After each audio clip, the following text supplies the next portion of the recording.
All right, so Dallin, we had our video yesterday and we have learned a lot in the past less than 24 hours about the suspension of the Can-Am. What have you learned today?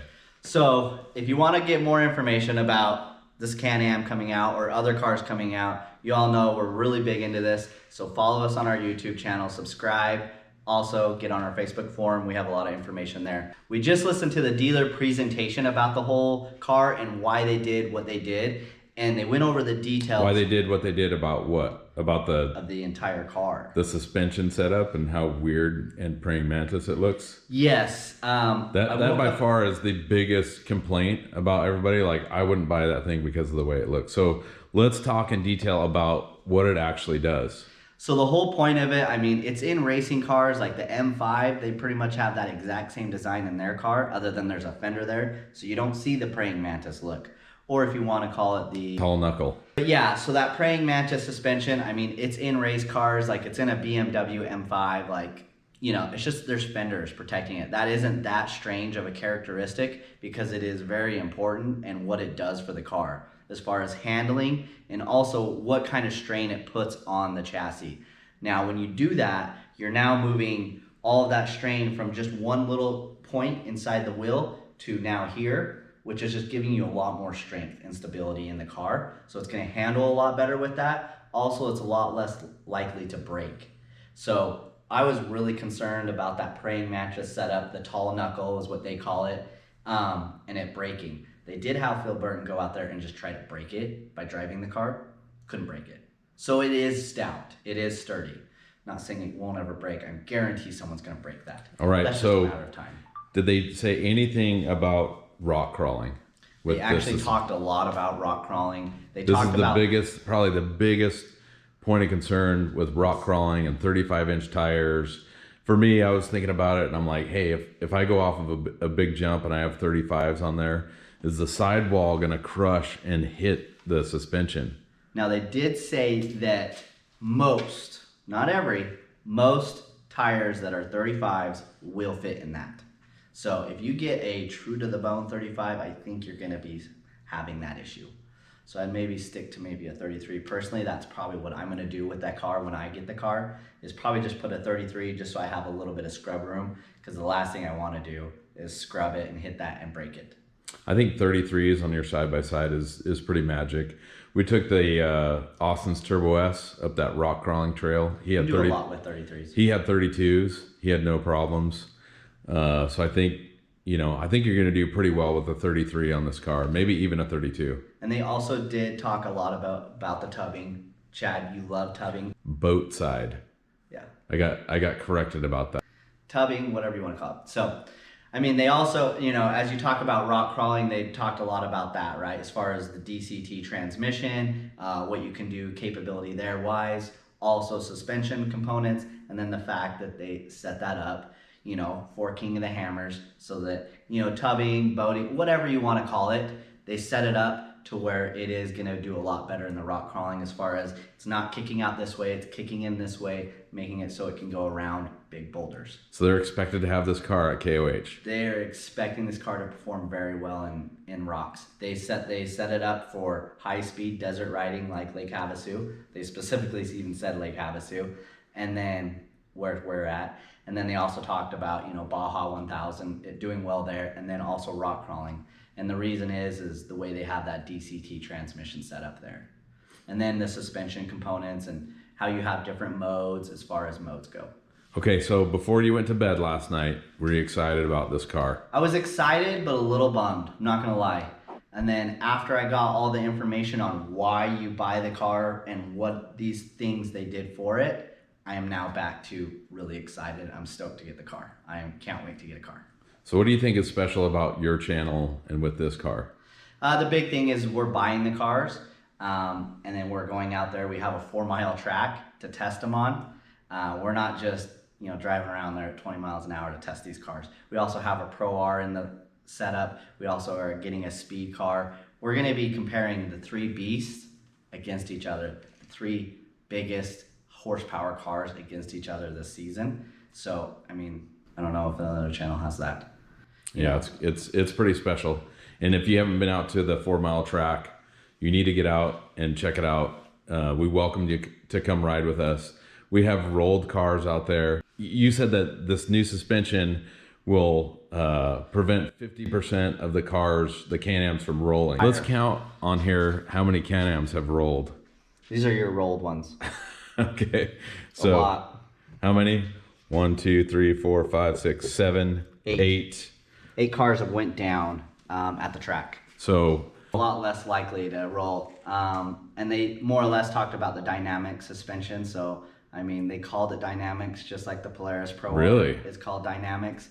I mean, at the end of the day, Fox is making these shocks, right? You know? So if you're doing the smart shocks, they call it smart shocks, right? But dynamics is also in that title. So we're getting the same great, amazing suspension if we want to go with the electronic suspension as we are getting in our Pro R. We're going to have different modes. And that was another thing that they talked about. They have preset modes, you know, for power and for suspension, but you can actually change it and get your own preset and be like, dude, I want this power ratio with this suspension setting, and just click that button and set it up for that. Wow. So that is a really cool feature. Also that DCT transmission, how that sets up, it is pre-programmed. So let's just say I'm grabbing gears and I get to third. When it gets into third, it's already setting itself up on the other side to be able to get to fourth, so that you're not getting that boom, boom, and just bucking and hitting rev limiter and all that stuff. It's gonna shift really smooth from gear to gear on that 7-gear transmission. Also a huge thing I thought was huge was our track is extremely difficult. Probably one of the most difficult tracks out there as far as chances of rolling. We have ruts. We're not sitting there babying the track. Like, you actually have to drive on our track without rolling your car. So I was a little concerned in the shifting. Like, I think I might be slower than the Pro R because it's not an automatic and just a lot of turns, hairpin turns, things that are really difficult. Well, if you have it in auto mode, you can still shift. So let's just say you're coming into a corner way too hard, you can just downshift it, and it'll help get your speed down and everything like that. And so this car also has like an automatic transmission.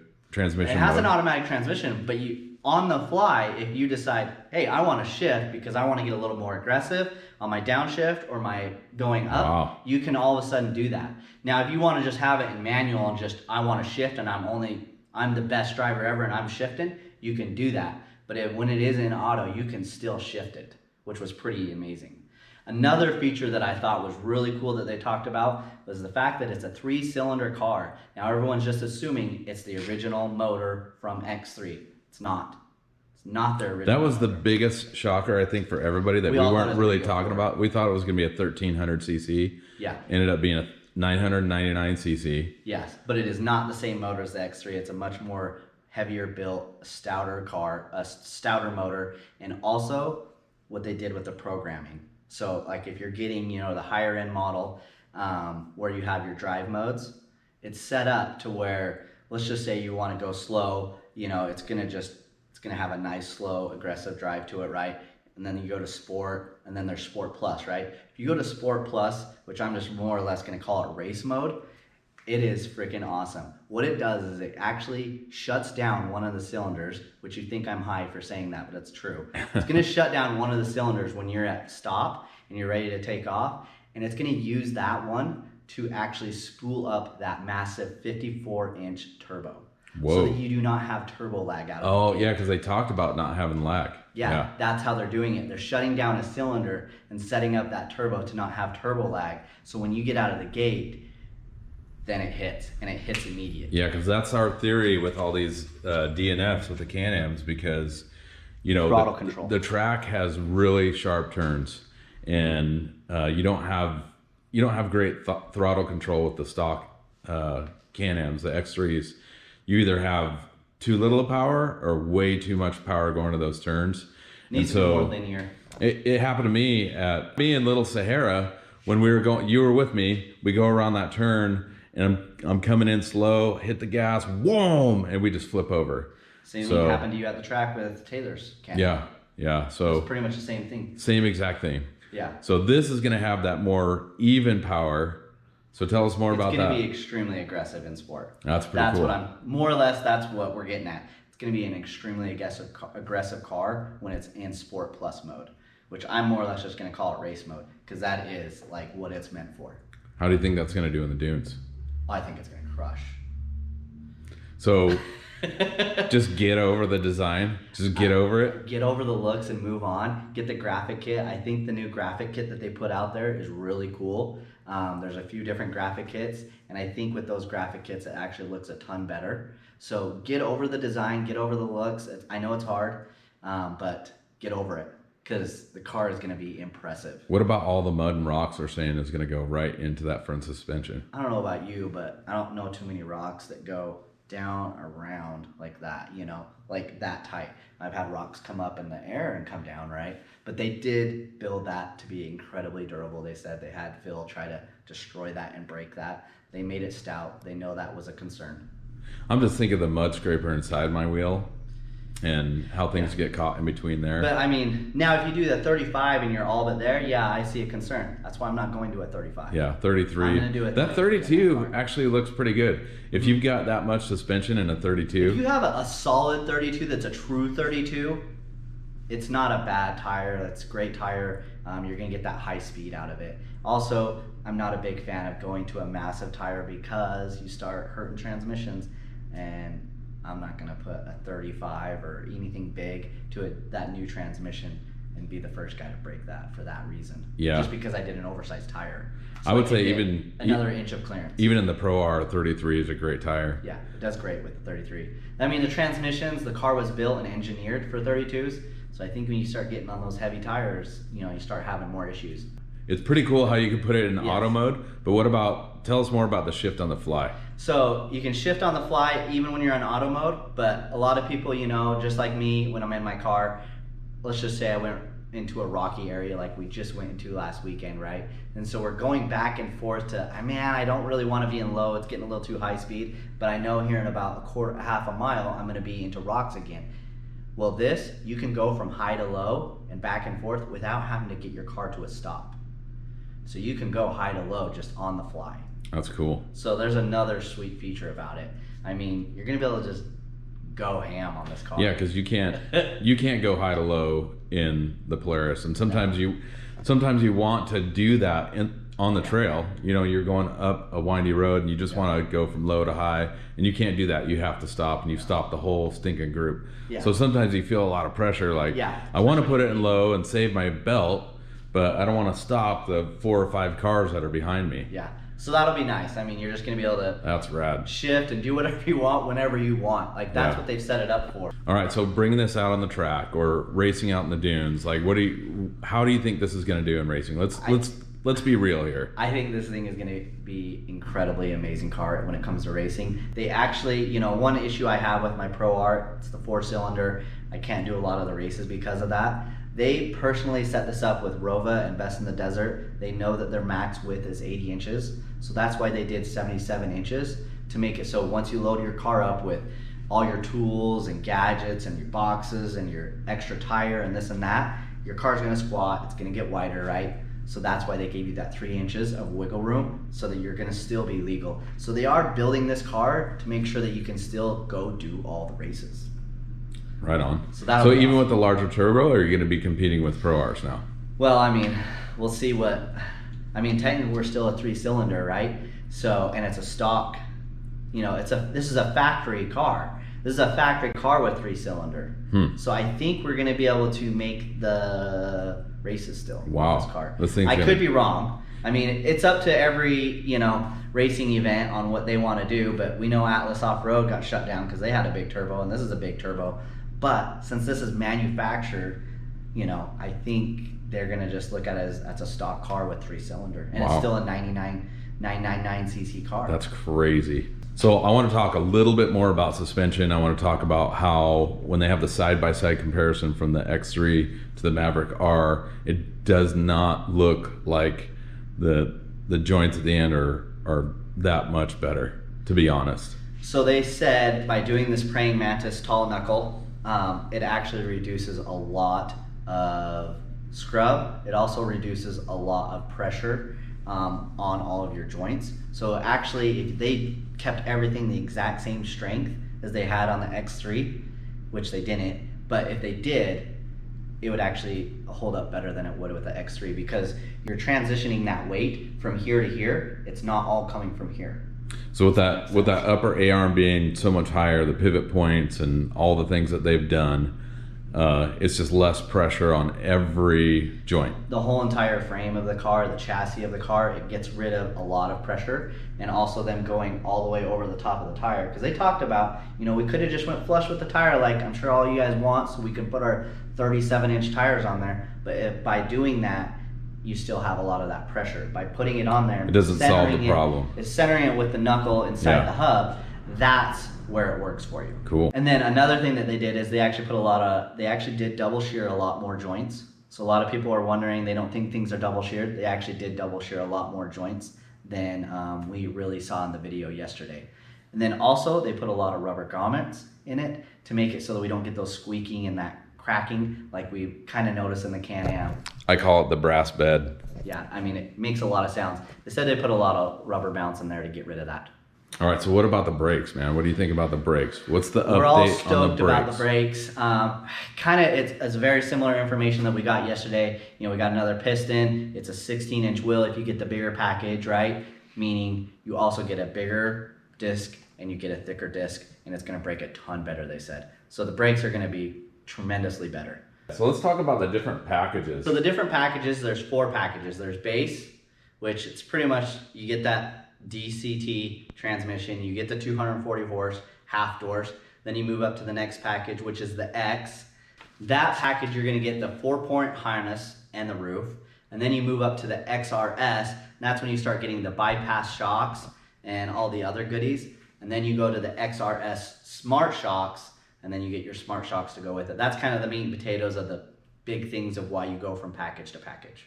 So I noticed when you can get pre-built packages, and one package was 18 grand. So let's talk about the accessories, man. I feel like they have a ton of accessories. They're trying to just milk you for the accessories. They are gonna milk you on the accessories just like everybody is now, and they're setting everything up for that. They're doing the smart package, the integrated infotainment system, where you have the 10-inch monitor on there. It also sets it up to where you do roof light bar or the hood light bar, and it sets it up to where if you're going really fast, it'll shoot it out at a farther beam. The beam gets brighter and farther. And then also on the mirror lights on the side, if you go to turn this way, that mirror light is going to get brighter. Well, I mean, when you slow down, it's going to flood. So yes, technically. Okay. But specifically, the mirror light is also going to do that. Now, they have it set up to where you can get your tire rack. They also have a cooler if you want to do more of a cooler instead of a storage compartment. And then a few other things is they have an audio system now, because obviously now they have all of that entertainment system in there. So they have the JL audio system. So those are some of the big things you can do. You can also get a graphic kit. I think the graphic kits really make the car stand out and look a ton better. That infotainment system is going to be sweet. I think it's going to beat that Ride Command. Yeah, interesting. I think it's a pretty looking good, sweet setup. Like Ride Command, they're starting to charge you for stuff, and yeah, they're actually starting to charge you more now. So yeah, it's ridiculous. Now we're going to go into what they're talking about with all the other cars. I still think Can-Am was the best bang for your buck horsepower last year, and they're doing it again this year. I mean, they have a Defender, HD Defender, for $16,399. Like, that's just cheap. Wow. So for you guys, doing the utility stuff, they kind of focus a lot of it on the utility. So if you have the Defender Limited editions, those are all going to go up about $400 in cost, and people are going to be like, oh, is that just stupid COVID pricing hike and inflation? No, they're actually setting it up to where you can all have smart lock. So now every one of them will have a smart lock in it, because they knew everybody wanted that smart lock in the Defender Limited. So all Defender Limiteds will have that now. A big thing that they did is the X3 RC is now a 4-seat. They knew a lot of people were wanting that rock crawling, great rugged car that's an RC, but they wanted 4 seats. So they set that up, and they kept the price down. I mean, you're only like 36 grand for the XRC 4-seat. So another thing they did is the Commander 700 Max. That thing is only 18.3, but if you want to move to a 1000R, it has like your snorkel kit and all that stuff. It's still only 27. I mean, they're so much cheaper than the competition there. Yeah. So They have some great products coming out. They've kind of upped everything a little bit, but they've still kept that But not price. much. Yeah. They didn't. I think they know. You know, people aren't spending as much money now, and they've tried to keep that price down. I feel like that's what they focused on, and they did. I mean, they have a ton of cars that are really inexpensive. I mean, an XRC 4-seat for 36, like it's a good price point. Yeah, and their That's a 2023 great models car. on their website yesterday, they said 1.99% financing on 23 models, which if you're just looking for a 2-seat RC, that's amazing interest rate. It's just like giving away the money. Yeah. Yeah, so it's a good setup. So it is a good setup, but the biggest thing that I'd love to say what they did is they kind of knocked it out of the park here. So us guys out here in the Southwest, we want the whitest car we can get, but not everybody has, 40 grand, 50 grand to dump in their car, right? So Can-Am has that 135 horsepower car. They have now made that a 72-inch car. Really? Yeah. So you can now get a 72-inch car with a base package motor, which we all know the Can-Am's the fastest car when it comes to the NA cars. And so you can still have a pretty decent pace car and it be 72-inch wide. And the car is under 24 grand. Wow. So you can now get a 72-inch car under 24 grand. It is going to be NA, but still, I mean, that car goes pretty dang good. Yeah, that's a good price. So, I mean, if you're looking at a price point, I don't know why you wouldn't buy that car. If you're in the Southwest, you're not looking for that width, then you could think about the 1000 XP. It's a great car too. Awesome stuff, but what I'm really excited about is, tell me about that hat you got there. So we got all of our new merch coming out. So stay tuned on our Shopify account. We'll put it in the description and in the link, but you can get hats and shirts. We're just releasing the black shirt of this. We actually haven't released the white shirt. We're just releasing the black, and then we'll be releasing the white shortly after. Yeah, so we got a Speed UTV, we got the Can-Am, we got the Pro R or Turbo R, the Talon, the YXZ, and the KRX. What are we missing? Nothing. Nothing. We got the Desert SXS badge on the sleeve. And if you want to look like, awesome in the dunes or out riding, man, you need to get some gear. Yes, and if you'd like to come riding with us, go to our Facebook forum. Also, subscribe. It doesn't cost you anything. We'd love the support. Thanks for watching our videos.